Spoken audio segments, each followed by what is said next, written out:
On parle beaucoup actuellement du livre Le Code Arsène Lupin, Arphaïs aux éditions L'Opportun.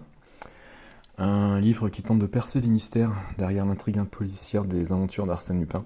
Bon, moi j'ai été surpris mais heureux de comprendre que l'auteur avait lu mon article dans la revue de l'association lupinienne autour du lien existant entre Maurice Leblanc et Joséphin Péladan par l'intermédiaire de Georgette Leblanc.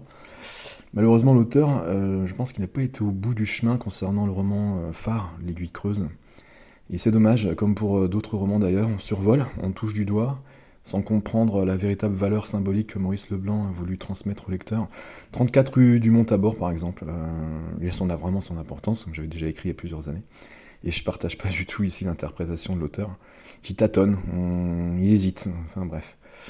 Et en même temps, voilà, il donne des hypothèses, et on conclut pas que c'est la vérité pure, et je pense que c'est quelqu'un qui sait se remettre en question, il a encore beaucoup de choses à apprendre, mais c'est un bon début, c'est un bon bouquin, un bon marchepied, on va dire, de 578 pages, destiné à élever le niveau de lecture de celui qui souhaite découvrir l'univers d'Arsène Lupin, sous un angle différent.